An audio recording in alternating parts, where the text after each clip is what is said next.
Hello everyone. Today we are going to discuss about optical fiber communication introduction. What is optical fiber? Optical fiber is a flexible transparent fiber made of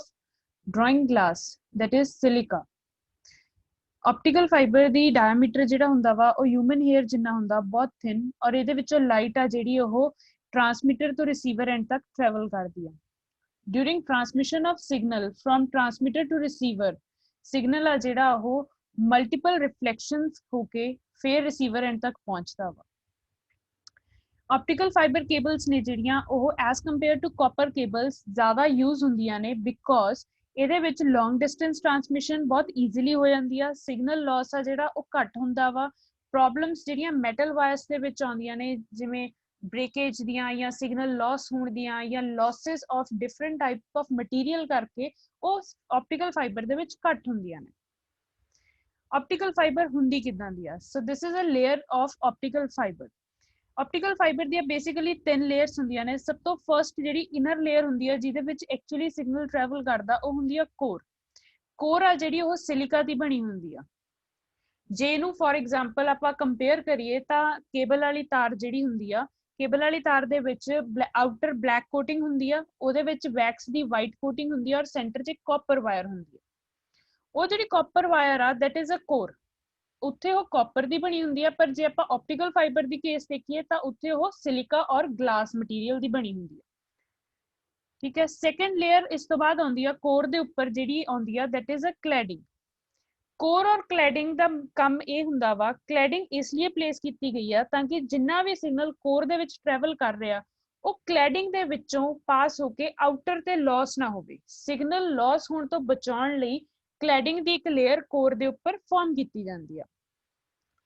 cladding ਦੇ ਵਿੱਚ signal ਆ ਜਿਹੜਾ ਉਹ at minimum ਜਾਂਦਾ ਵਾ ਜ਼ਿਆਦਾਤਰ ਜਿਹੜਾ maximum signal ਆ ਮੈਜੋਰਿਟੀ ਆਫ ਸਿਗਨਲ ਆ ਉਹ ਸਾਰਾ ਕੋਰ ਦੇ ਵਿੱਚੋਂ ਟਰੈਵਲ ਕਰਦਾ ਕੋਰ ਔਰ ਕਲੈਡਿੰਗ ਨੂੰ ਪ੍ਰੋਟੈਕਟ ਕਰਨ ਲਈ ਫਰਦਰ ਇੱਕ ਕੋਟਿੰਗ ਲਾਈ ਜਾਂਦੀ ਆ ਜਿਹਨੂੰ ਆਪਾਂ ਵਾਈਟ ਵੈਕਸ ਕੋਟਿੰਗ ਵੀ ਕਹਿ ਦਿੰਨੇ ਆ ਠੀਕ ਹੈ ਉਸ ਤੋਂ ਅੱਗੇ ਹੁੰਦਾ ਵਾ ਸਟਰੈਂਥ ਮੈਂਬਰ ਹੁੰਦਾ ਫੋਰ ਐਗਜ਼ਾਮਪਲ ਜਿਵੇਂ ਮੈਸ਼ ਟਾਈਪ ਇੱਕ ਜਾਲੀ ਟਾਈਪ ਦਾ ਮਟੀਰੀਅਲ ਯੂਜ਼ ਕੀਤਾ ਜਾਂਦਾ ਤਾਂ ਕਿ ਆਊਟਰ ਜੈਕਟ ਤੇ ਕੋਟਿੰਗ ਦੇ ਵਿੱਚ ਫਰਕ ਆ ਸਕੇ ਔਰ ਸਭ ਤੋਂ ਲਾਸਟ ਤੇ ਜਿਹੜੀ ਆਊਟਰ ਤੇ ਆਪਾਂ ਨੂੰ ਬਾਹਰ ਦਿਖਦੀ ਆ that is a outer jacket which is made up of plastic so definitions ਦੀ ਰਿਵਾਈਜ਼ ਕਰੀਏ ਤਾਂ ਕੋਰ ਕੀ ਹੁੰਦਾ ਵਾ ਕੋਰ ਇੱਕ ਸੈਂਟਰਲ ਟਿਊਬ ਆ ਜਿਹੜੀ ਵੈਰੀ ਥਿਨ ਸਾਈਜ਼ ਦੀ ਬਣੀ ਹੁੰਦੀ ਆ ਇੱਕ ਗਲਾਸ ਦੀ ਬਣੀ ਹੁੰਦੀ ਆ ਔਰ ਇਹਦੇ ਵਿੱਚ ਇਹਦਾ ਡਾਇਆਮੀਟਰ ਜਿਹੜਾ ਹੁੰਦਾ ਉਹ ਵੇਰੀ ਕਰਦਾ ਫਰੋਮ 5 ਮਾਈਕਰੋਮੀਟਰ ਤੋਂ ਲੈ ਕੇ 100 ਮਾਈਕਰੋਮੀਟਰ ਤੱਕ ਸੈਕੰਡ ਲੇਅਰ ਆਪਣੇ ਕੋਲ ਸੀਗੀ ਕੋਰ ਤੋਂ ਬਾਅਦ ਕਲੈਡਿੰਗ ਦੇ ਵਿੱਚ ਕੀ ਹੁੰਦਾ ਇਹ ਆਊਟਰ ਆਪਟੀਕਲ ਮਟੀਰੀਅਲ ਦੀ ਲੇਅਰ ਹੁੰਦੀ ਆ ਜਿਹੜੀ ਸਰਾਊਂਡਿੰਗ ਟੂ ਦ ਕੋਰ ਹੁੰਦੀ ਆ ਕੋਰ ਦੀ ਸਰਾਊਂਡਿੰਗ ਤੇ ਜਿਹੜੀ ਲੇਅਰ ਹੁੰਦੀ ਆ that is known as cladding ਦਾ ਰਿਫਰੈਕਟਿਵ ਇੰਡੈਕਸ ਆ ਜਿਹੜਾ ਉਹ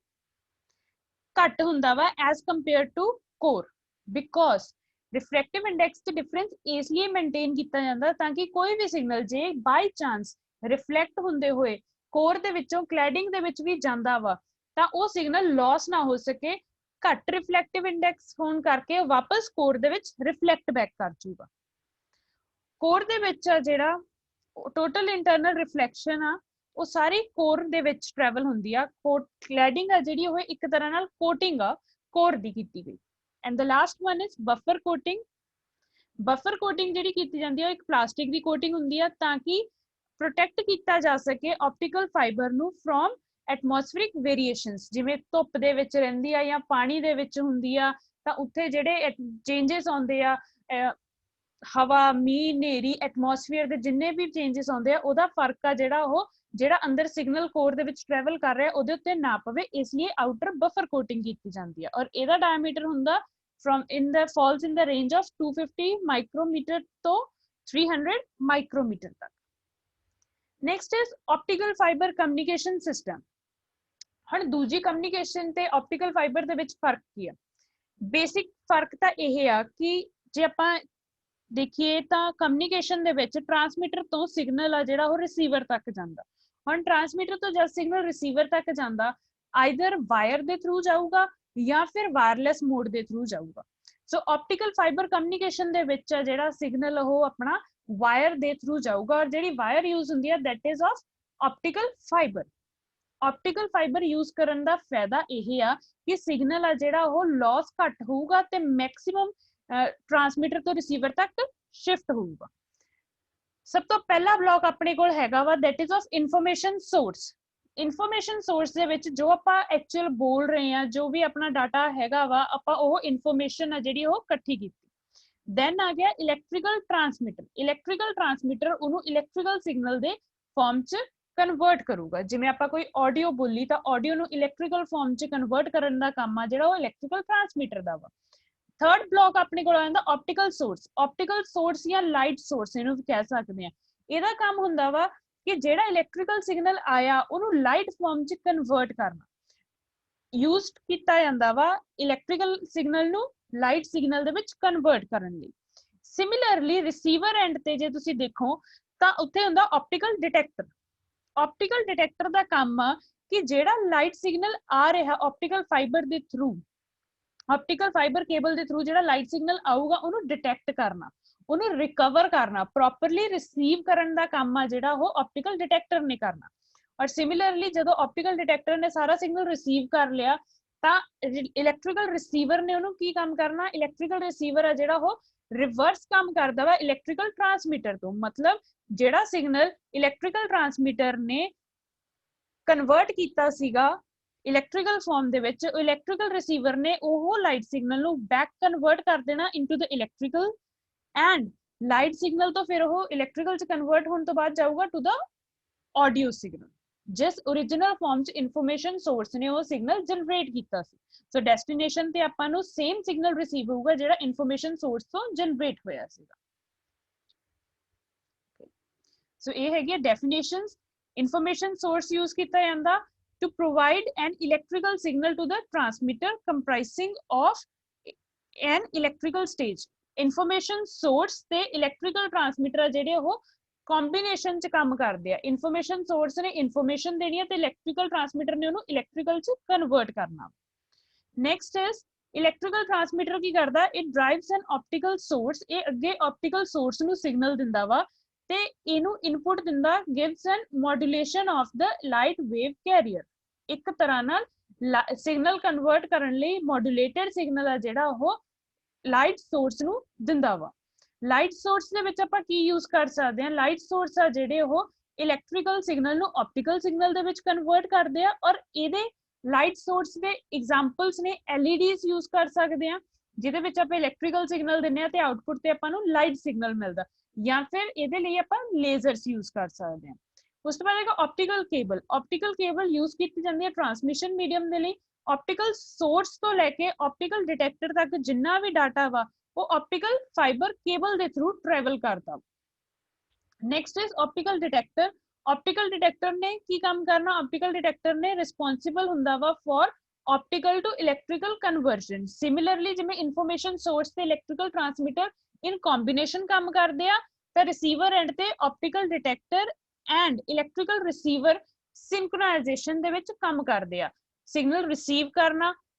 ਉਹਨੂੰ ਪ੍ਰੋਪਰ ਇਲੈਕਟ੍ਰੀਕਲ ਸਿਗਨਲ ਚ ਕਨਵਰਟ ਕਰਨ ਤੱਕ ਦਾ ਕੰਮ ਆ ਆਪਟੀਕਲ ਡਿਟੈਕਟਰ ਤੇ ਇਲੈਕਟ੍ਰੀਕਲ ਰਿਸੀਵਰ ਦਾ। ਲਾਸਟ ਤੇ ਡੈਸਟੀਨੇਸ਼ਨ ਜਿਹਦੇ ਵਿੱਚ ਫਾਈਨਲ ਪੁਆਇੰਟ ਆ ਰਿਸੀਵਰ ਐਂਡ ਆ, ਜਿਹਦੇ ਵਿੱਚ ਰਿਸੀਵਡ ਇਨਫੋਰਮੇਸ਼ਨ ਇੱਕ ਇਲੈਕਟ੍ਰੀਕਲ ਫਾਰਮ ਤੋਂ ਗਿਵਨ ਫਾਰਮ ਦੇ ਵਿੱਚ ਕਨਵਰਟ ਹੋ ਕੇ ਜਿਵੇਂ ਇਨਪੁਟ ਤੋਂ ਆਈ ਸੀ ਉਸੇ ਫਾਰਮ ਚ ਕਨਵਰਟ ਕਰਕੇ ਡੈਸਟੀਨੇਸ਼ਨ ਤੇ ਆਊਟਪੁੱਟ ਚ ਦਿੱਤੀ ਜਾਂਦੀ ਹੈ। Next is electromagnetic spectrum. ਅੱਛਾ, ਹੁਣ ਆਪਾਂ ਅੱਡ-ਅੱਡ ਰੇਂਜ ਦੇ ਵਿੱਚ ਅੱਡ-ਅੱਡ ਤਰ੍ਹਾਂ ਦੀ ਕਮਿਊਨੀਕੇਸ਼ਨ ਕਿਉਂ ਯੂਜ਼ ਕਰਦੇ ਹਾਂ। ਆਪਾਂ ਪਿਛਲੇ ਸਮੈਸਟਰ ਪੜ੍ਹ ਕੇ ਹਟੇ ਹਾਂ ਕਮਿਊਨੀਕੇਸ਼ਨ ਸਿਸਟਮ ਸਬਜੈਕਟ ਦੇ ਵਿੱਚ ਕਿ ਆਪਾਂ ਐਂਟੀਨਾਸ ਯੂਜ਼ ਕੀਤੇ ਸੀਗੇ for transmission of signal, for reception of signal ਆਪਾਂ ਸਿਗਨਲ ਰਿਸੀਵ ਕਰਨ ਲਈ ਵੀ ਐਂਟੀਨਾਸ ਯੂਜ਼ ਕੀਤੇ ਆ। ਫਿਰ ਆਪਾਂ ਕਿਸੇ ਜਗ੍ਹਾ ਤੇ ਐਂਟੀਨਾਸ ਯੂਜ਼ ਕਰਦੇ ਹਾਂ ਔਰ ਕਿਸੇ ਜਗ੍ਹਾ ਤੇ ਆਪਾਂ ਆਪਟੀਕਲ ਕੇਬਲ ਯੂਜ਼ ਕਰਨ ਲੱਗ ਗਏ। ਫਰਕ ਕੀ ਆ, ਫਰਕ ਹੈਗਾ ਵਾ ਫ੍ਰੀਕੁਐਂਸੀ ਰੇਂਜ ਆਫ ਸਿਗਨਲ ਜਿਹੜਾ ਉਸ ਵਾਇਰ ਦੇ ਵਿੱਚੋਂ ਆਪਾਂ ਪਾਸ ਕਰਨਾ ਵਾ। ਹੁਣ ਕਈ ਜਗ੍ਹਾ ਤੇ ਆਪਾਂ ਸ਼ਾਰਟ ਡਿਸਟੈਂਸ ਟਰਾਂਸਮਿਸ਼ਨ ਹੁੰਦੀ ਆ ਤਾਂ ਉਸ ਜਗ੍ਹਾ ਤੇ ਆਪਾਂ ਐਂਟੀਨਾਸ ਯੂਜ਼ ਕਰ ਸਕਦੇ ਹਾਂ। ਐਂਟੀਨਾਸ ਚ ਵੀ ਫਿਰ ਆਪਾਂ ਡਿਫਰੈਂਟ ਟਾਈਪਸ ਆਫ ਐਂਟੀਨਾਸ ਯੂਜ਼ ਕਰ ਸਕਦੇ ਹਾਂ, ਠੀਕ ਹੈ। ਕਈ ਜਗ੍ਹਾ ਤੇ ਲੌਂਗ ਡਿਸਟੈਂਸ ਕਮਿਊਨੀਕੇਸ਼ਨ ਹੋਣੀ ਹੁੰਦੀ ਹੈ ਜਾਂ ਬਹੁਤ ਪ੍ਰੀਸਾਈਜ਼ ਡਾਟਾ ਹੁੰਦਾ, ਬਹੁਤ ਇੰਪੋਰਟੈਂਟ ਡਾਟਾ ਟਰੈਵਲ ਕਰਾਉਣਾ ਹੁੰਦਾ, ਜਾਂ ਜਿਵੇਂ ਅੱਜ ਕੱਲ੍ਹ for example internet facility. Internet facility ਦੇ ਵਿੱਚ ਅੱਜ ਕੱਲ੍ਹ ਸਿੰਪਲ ਵਾਇਰਸ ਨੂੰ ਕਨਵਰਟ ਕਰਕੇ ਆਪਟੀਕਲ ਫਾਈਬਰ ਕੇਬਲ ਲਗਵਾਉਣ ਦਾ ਬਹੁਤ ਟ੍ਰੈਂਡ ਚੱਲ ਰਿਹਾ। ਉਹਦਾ ਬੈਨੀਫਿਟ ਕੀ ਆ, ਜਿਹੜਾ ਸਿਗਨਲ ਪਹਿਲਾਂ ਉਸ ਵਾਇਰਸ ਦੇ ਵਿੱਚ ਆਉਂਦਾ ਹੁੰਦਾ ਸੀਗਾ ਉਹ ਫ੍ਰੀਕੁਐਂਸੀ ਸਿਗਨਲ ਤੋਂ ਫ੍ਰੀਕੁਐਂਸੀ ਸਿਗਨਲ ਆ ਜਿਹੜਾ ਇਨਕਰੀਜ਼ ਹੋ ਕੇ ਹਾਈ ਸਪੀਡ ਦਾ ਡਾਟਾ ਵਾ ਜਿਹੜਾ ਤੁਹਾਨੂੰ ਉਹ ਆਪਟੀਕਲ ਫਾਈਬਰ ਕੇਬਲ ਦੇ ਥਰੂ ਮਿਲ ਰਿਹਾ ਕਿਉਂਕਿ ਹਾਈ ਸਪੀਡ ਡਾਟਾ ਚਾਹੀਦੀ ਹੈ ਫ੍ਰੀਕੁਐਂਸੀ ਲੈਵਲ ਇਨਕਰੀਜ਼ ਹੋਇਆ ਤੇ ਉਸ ਇਨਕਰੀਜ਼ਡ ਫ੍ਰੀਕੁਐਂਸੀ ਨੂੰ ਟਰਾਂਸਮਿਟ ਕਰਨ ਲਈ ਜਿਹੜੀ ਸਪੋਰਟਿਵ ਸਿਸਟਮ ਆ ਉਹ ਐਂਟੀਨਾ ਨਹੀਂ ਹੈਗਾ ਉਹ ਪੁਰਾਣੀਆਂ ਕਾਪਰ ਵਾਇਰਸ ਨਹੀਂ ਹੈਗੀਆਂ ਸਿੰਪਲ ਇਨਸੂਲੇਟਡ ਵਾਇਰਸ ਨਹੀਂ ਹੈਗੀਆਂ ਉੱਥੇ ਆਪਾਂ ਆਪਟੀਕਲ ਫਾਈਬਰ ਹੀ ਯੂਜ਼ ਕਰ ਸਕਦੇ ਹਾਂ ਸੋ that is why different frequency requires different types of transmission medium ਹੁਣ ਜੇ ਤੁਸੀਂ ਇਲੈਕਟ੍ਰੋਮੈਗਨੈਟਿਕ ਸਪੈਕਟਰਮ ਨੂੰ ਬਹੁਤ ਧਿਆਨ ਨਾਲ ਦੇਖੋ ਤਾਂ ਇਹਦੇ ਵਿੱਚ ਕੀ ਆ ਵੇਵਲੈਂਥ ਤੇ ਫ੍ਰੀਕੁਐਂਸੀ ਦੇ ਅਕੋਰਡਿੰਗ ਆ ਜਿਹੜਾ ਉਹ ਟਾਈਪਸ ਆਫ ਪ੍ਰੋਪਗੇਸ਼ਨ ਆ ਜਿਹੜੀ ਉਹ ਚੇਂਜ ਹੋ ਜਾਂਦੀ ਆ ਫॉर एग्जांपल ਪਹਿਲਾਂ ਦੇਖੋ 10⁻7 ਤੋਂ ਲੈ ਕੇ 10⁻, ਅਪਰੋਕਸੀਮੇਟਲੀ 4 ਵੇਵਲੈਂਥ ਤੱਕ ਜਿਹੜਾ ਵਾ ਉਹ ਪਾਵਰ ਐਂਡ ਟੈਲੀਫੋਨ ਸਿਸਟਮ ਆ ਔਰ ਇਹਦੇ ਲਈ ਕੀ ਯੂਜ਼ ਕੀਤਾ ਜਾਂਦਾ ਕਾਪਰ ਵਾਇਰ ਟਰਾਂਸਮਿਸ਼ਨ ਉਸ ਤੋਂ ਬਾਅਦ ਰੇਡੀਓ ਵੇਵਸ ਨੇ ਜਿਹੜੀਆਂ ਉਹਦੇ ਵਿੱਚ ਆਪਾਂ ਕੋਐਕਸੀਅਲ ਕੇਬਲਸ ਯੂਜ਼ ਕਰ ਰਹੇ ਹਾਂ ਜਿਵੇਂ ਜਿਵੇਂ ਵੇਵਲੈਂਥ ਘਟ ਰਹੀ ਆ ਔਰ ਫ੍ਰੀਕੁਐਂਸੀ ਵੱਧ ਰਹੀ ਆ ਕਲੀਅਰ ਜਿਵੇਂ ਜਿਵੇਂ ਫ੍ਰੀਕੁਐਂਸੀ ਵੱਧ ਰਹੀ ਆ ਉਵੇਂ ਉਵੇਂ type of material used for transmission change ਹੋਇਆ ਸੋ ਅਪਰੋਕਸੀਮੇਟਲੀ ਇਨਫਰਾਰੈਡ ਰੇਂਜ ਦੇ ਵਿੱਚ ਜਾ ਕੇ ਫਾਈਬਰ ਆਪਟਿਕ ਯੂਜ਼ ਹੋਣ ਲੱਗੀ ਆ for transmission of signal so different types of transmission medium ਚਾਹੇ ਉਹ ਕਾਪਰ ਵਾਇਰ ਹੋਵੇ ਚਾਹੇ ਉਹ ਕੋਐਕਸੀਅਲ ਕੇਬਲ ਹੋਵੇ ਚਾਹੇ ਉਹ ਐਂਟੀਨਾਸ ਹੋਣ ਚਾਹੇ ਉਹ ਫਾਈਬਰ ਆਪਟਿਕਸ ਹੋਵੇ ਡਿਪੈਂਡ ਕਰਦਾ ਵਾ ਆਪਾਂ ਕਿਹੜੀ ਫ੍ਰੀਕੁਐਂਸੀ ਰੇਂਜ ਦਾ ਸਿਗਨਲ ਯੂਜ਼ ਕਰਨਾ ਵਾ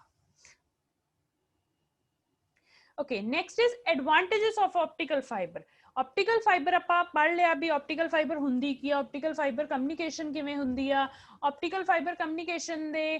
ਦੀ example ਕਿਉਂ use ਹੁੰਦੀ ਆ ਆਪਾਂ ਇਹ ਵੀ ਦੇਖ ਲਿਆ ਤਾਂ ਉਹਦੇ ਫਾਇਦੇ ਕੀ ਆ ਪਹਿਲੀ ਗੱਲ ਤਾਂ ਲਾਈਫ ਲੌਂਗ ਜਿਹੜੀ ਆ ਲਾਈਫ ਟਾਈਮ ਆ ਉਹ ਫਾਈਬਰ ਦਾ ਜ਼ਿਆਦਾ ਹੁੰਦਾ ਵਾ optical fiber the as compared to the copper wire ਦੂਜਾ point ਹੈਗਾ The information carrying capacity of transmission system is directly proportional to the carrier frequency of the transmitted signal. मतलब जिन्नी किन्ना signal एक transmission system दे विच carry हो सकूगा अपनी एक wire आ वो किन्ना signal carry कर सकूगी ये directly dependable uh on the carrier frequency of the transmitted signal जेड़ा signal travel कीता वा same वही point आ गया भी ਆਪਾਂ different type of frequency range ਦੇ ਵਿੱਚ different mediums क्यों use करते हैं different transmission mediums ਤਾਂ use करते हैं क्योंकि ਉਹਨਾਂ material ਦੀ data carrying capacity ਕੀ ਆ ਉਸ according ਆ ਜਿਹੜਾ ਉਹ ਆਪਣਾ material change ਹੁੰਦਾ similarly optical fiber ਆ ਜਿਹੜੀ ਉਹ ਜ਼ਿਆਦਾ stable ਆ as compared to the another wires ਔਰ ਉਹ high frequency signal ਨੂੰ ਬਹੁਤ easily carry out ਕਰ ਲੈਂਦੀ ਆ third point is handling ਕਰਨਾ ਤੇ installation ਆ ਜਿਹੜੀ ਉਹ cost of optical fiber ਆ ਜਿਹੜੀ ਉਹ not very costly ਆ it is nominal means it is not neither very high neither very low ਨਾ cheap categories ਚ ਆਉਂਦੀ ਆ ਨਾ ਬਹੁਤ ਜ਼ਿਆਦਾ ਮਹਿੰਗੀ ਆਉਂਦੀ ਆ but it is good for usage next point is there is no necessity of additional equipments for protecting against grounding and voltage problems मतलब कि ਜਦੋਂ ਕਾਪਰ ਵਾਇਰਸ ਇੰਸਟਾਲ ਕਰਦੇ ਆ ਤਾਂ ਉਹਦੇ ਵਿੱਚ ਇਹ ਪ੍ਰੋਬਲਮ ਆ ਜਾਂਦੀ ਆ ਕਈ ਵਾਰ ਇਲੈਕਟ੍ਰੀਕਲ ਸਿਗਨਲ ਵੀ ਸਿੰਪਲ ਨਾਰਮਲ ਕੋਈ ਘਰਾਂ ਦੀ ਬਿਜਲੀ ਦੀ ਤਾਰ ਨੇੜਿਓਂ ਜਾਂਦੀ ਆ ਤਾਂ ਉਹਦੇ ਨਾਲ ਸਿਗਨਲ ਆ ਜਿਹੜਾ ਇਫੈਕਟ ਹੋ ਜਾਂਦਾ ਵਾ ਪਰ optical fiber cable ਦੇ ਵਿੱਚ ਕੀ ਹੈ ਸਾਰਾ ਸਿਗਨਲ ਕੋਰ ਦੇ ਵਿੱਚ ਟਰੈਵਲ ਕਰਨਾ ਔਰ ਉਹਦੇ ਉੱਤੇ ਬਹੁਤ ਸਾਰੀਆਂ ਦੋ ਪ੍ਰੋਟੈਕਟਿਵ ਲੇਅਰਸ ਲੱਗੀਆਂ ਹੋਈਆਂ ਨੇ ਸੋ ਉਸ ਕਰਕੇ ਸਿਗਨਲ ਆ ਜਿਹੜਾ ਉਹ ਜੇ ਕੋਲੋਂ ਬਿਜਲੀ ਦੀ ਤਾਰ ਵੀ ਜਾ ਰਹੀ ਹੈ ਉਹਦੇ ਨਾਲ ਇਫੈਕਟ ਨਹੀਂ ਹੁੰਦਾ ਸੋ ਗਰਾਊਂਡਿੰਗ ਜਾਂ ਵੋਲਟੇਜ ਪ੍ਰੋਬਲਮਸ ਨੂੰ ਸੋਲਵ ਕਰਨ ਲਈ ਐਡੀਸ਼ਨਲ ਇਕਵਿਪਮੈਂਟਸ ਨਹੀਂ ਲਾਉਣੇ ਪੈਂਦੇ third next point is it is unaffected by electromagnetic interference similarly ਜੇ ਕੋਲੋਂ ਕੋਈ ਹੋਰ ਕਮਿਊਨੀਕੇਸ਼ਨ ਵਾਇਰ ਸਿਗਨਲ ਜਾ ਰਹੀ ਹੈ ਤਾਂ ਉਹਦੇ ਨਾਲ ਵੀ ਉਹ unaffected ਆ small next is small size ਹੁੰਦਾ ਵਾ and light weight ਹੁੰਦਾ as compared to the complex and ruggedness of copper wires ठीक है ruggedness next point is ruggedness ਅਤੇ flexibility मतलब ਕਿਤੇ ਵੀ ਔਰ easily ਆਪਾਂ ਇਹਨੂੰ use ਕਰ ਸਕਦੇ ਹਾਂ optical fiber cable ਨੂੰ next is disadvantages ਕੀ ਆ disadvantages ਇਹ ਆ ਕਿ ਇਹਨੂੰ install ਕਰਨ ਲਈ ਇੱਕ skilled staff ਦੀ ਜ਼ਰੂਰਤ ਆ ਇਹ ਨਹੀਂ ਹੈਗਾ ਵੀ ਇਹਨੂੰ ਕੋਈ ਵੀ ਜਾਣਾ ਇੰਸਟਾਲ ਕਰ ਲੂਗਾ very highly skilled staff ਜਿਹਨੂੰ ਇਹਦੀ proper information ਹੋਵੇ ਕਿ optical fiber ਹੈ ਕਿ ਇਹਨੂੰ ਇੰਸਟਾਲ ਕਿਵੇਂ ਕਰਨਾ ਸਿਰਫ ਉਹੀ ਇਹਨੂੰ ਇੰਸਟਾਲ ਕਰ ਸਕਦਾ ਤੇ ਜੇ ਚ ਕੋਈ ਪ੍ਰੋਬਲਮ ਆਉਂਦੀ ਆ ਤਾਂ ਇਹਨੂੰ ਉਹੀ ਮੇਨਟੇਨ ਕਰ ਸਕਦਾ next is point to point working is possible in optical fiber मतलब ਇਹਦੇ ਵਿੱਚ ਜਿਵੇਂ ਇੱਕ ਕੇਬਲ ਦੀ ਤਾਰ ਦੀ ਫॉर एग्जांपल ਲੈ ਲਓ ਇੱਕ ਸਮਾਲ ਬਾਕਸ ਲਾ ਕੇ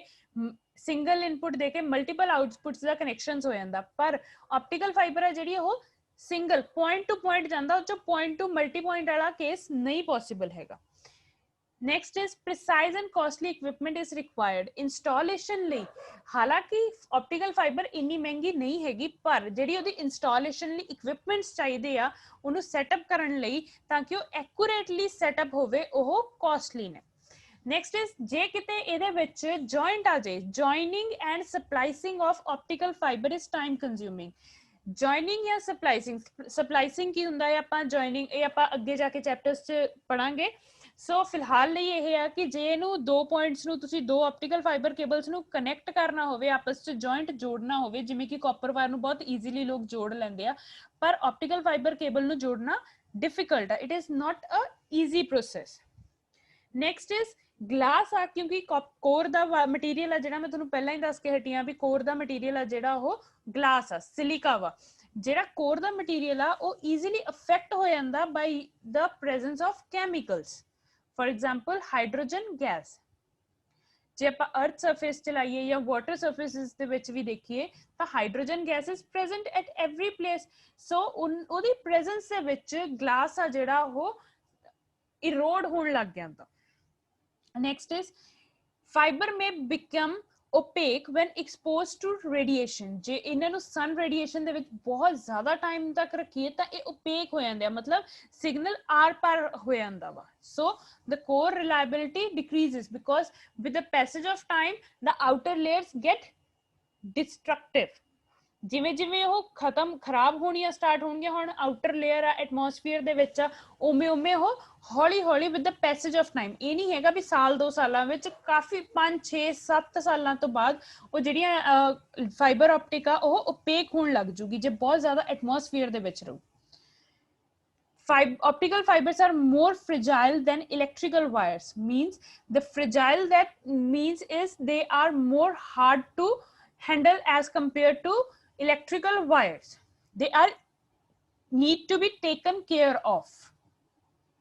next is application of optical fiber ਕਿੱਥੇ ਕਿੱਥੇ ਯੂਜ਼ ਕਰ ਸਕਦੇ ਆ ਅੱਜਕੱਲ ਆਪਟੀਕਲ ਫਾਈਬਰ ਆ ਜਿਹੜੀ ਉਹ ਕਾਫੀ ਸਾਰੀਆਂ ਫੀਲਡਸ ਦੇ ਵਿੱਚ ਯੂਜ਼ ਕਰ ਸਕਦੇ ਆ ਫॉर एग्जांपल ਟੈਲੀਕਮਿਊਨੀਕੇਸ਼ਨ ਫੀਲਡ ਤੁਹਾਡੀ ਕਮਿਊਨੀਕੇਸ਼ਨ ਫੀਲਡ ਦੇ ਵਿੱਚ ਜਾਂ ਸਪੇਸ ਐਪਲੀਕੇਸ਼ਨਸ ਦੇ ਵਿੱਚ ਇੰਟਰਨੈਟ ਫੈਸਿਲਿਟੀਜ਼ ਦੇ ਵਿੱਚ ਮਾਈਨਿੰਗ ਦੇ ਵਿੱਚ ਮੈਡੀਕਲ ਐਪਲੀਕੇਸ਼ਨਸ ਦੇ ਵਿੱਚ ਮੈਡੀਕਲ ਦੀ ਐਗਜ਼ਾਮਪਲ ਹੈਗੀ ਆ ਵੀ ਜਿਹੜਾ ਕਈ ਵਾਰ ਜੇ ਇਨਰ ਬੋਡੀ ਪਾਰਟਸ ਦੀ ਐਗਜ਼ਾਮੀਨੇਸ਼ਨ ਕਰਨੀ ਹੋਵੇ ਤਾਂ ਇੱਕ ਬਹੁਤ ਪਤਲੀ ਜੀ ਰੋਡ ਆਪਣੇ ਸਿਸਟਮ ਦੇ ਅੰਦਰ ਇਨਸਰਟ ਕਰਦੇ ਆ ਥਰੂ ਨੋਜ਼ ਔਰ ਥਰੂ ਮਾਊਥ ਸਪੈਸ਼ਲੀ ਹੈ ਨਾ ਤਾਂ ਉਸ ਜਿਹੜੀ ਵਾਇਰ ਉਹਦੇ ਨਾਲ ਕਨੈਕਟ ਹੁੰਦੀ ਆ ਉਹ ਸਾਰੀ ਸਿਸਟਮ ਆ ਜਿਹੜਾ ਉਹ ਆਪਟੀਕਲ ਫਾਈਬਰ ਹੁੰਦੀ ਆ ਕਿਉਂਕਿ ਇਹਦਾ ਸਾਈਜ਼ ਬਹੁਤ ਸਮਾਲ ਹੁੰਦਾ ਵਾ next is it can be used in military applications next is what is how is light penetrated through optical fiber optical fibre ਦੇ ਵਿੱਚ ਆਪਾਂ ਦੇਖਿਆ ਵੀ ਟਰਾਂਸਮੀਟਰ ਤੋਂ ਰਿਸੀਵਰ ਤੱਕ ਸਿਗਨਲ ਆ ਜਿਹੜਾ ਉਹ ਥਰੂ ਲਾਈਟ ਦੀ ਫਾਰਮ 'ਚ ਪੈਨੀਟ੍ਰੇਟ ਕਰਦਾ ਵਾ ਟੋਟਲ ਇੰਟਰਨਲ ਰਿਫਲੈਕਸ਼ਨ ਹੁੰਦੀ ਆ total internal reflection ਕੀ ਹੁੰਦੀ ਆ ਜਦੋਂ ray of light travels from denser medium to rarer medium such that the angle of incidence is greater than critical angle the ray reflects back into the same medium this phenomena is known as total internal reflection ਮਤਲਬ ਕਿ ਜਿਵੇਂ ਜਿਹੜਾ signal ਆ ਉਹ enter ਕੀਤਾ ਤਾਂ ਪਹਿਲਾ ਬਾਰ denser medium ਆ ਸੌਰੀ ਪਹਿਲਾ ਬਾਰ ਡੈਂਸਰ ਮੀਡੀਅਮ ਆ ਫਿਰ ਰੇਅਰਰ ਮੀਡੀਅਮ ਦੇ ਵਿੱਚ ਐਂਟਰ ਕਰ ਦਿੰਦਾ ਟਾਈਪ ਆਫ ਮਟੀਰੀਅਲਸ ਚੇਂਜ ਹੋ ਗਏ ਜਿਵੇਂ ਜਿਵੇਂ ਮਟੀਰੀਅਲ ਚੇਂਜ ਹੋਇਆ ਤਾਂ ਸਿਗਨਲ ਦੀ ਪ੍ਰੋਪਗੇਸ਼ਨ ਆ ਜਿਹੜੀ ਉਹ ਵੀ ਚੇਂਜ ਹੋ ਗਈ ਆ ਹੁਣ ਸਿਗਨਲ ਆ ਜਿਹੜਾ ਉਹ ਆਪਣਾ ਸਟਾਰਟਿੰਗ ਤੋਂ ਐਂਡ ਤੱਕ ਸਿਗਨਲ ਆ ਜਿਹੜਾ ਉਹ ਸਟਾਰਟਿੰਗ ਤੋਂ ਐਂਡ ਤੱਕ ਮਲਟੀਪਲ ਰਿਫਲੈਕਸ਼ਨਸ ਤੋਂ ਬਾਅਦ ਟਰੈਵਲ ਕਰਦਾ ਵਾ This multiple reflections ਜੀ ਇਹਨੂੰ ਕਹਿੰਦੇ ਆ total internal reflections clear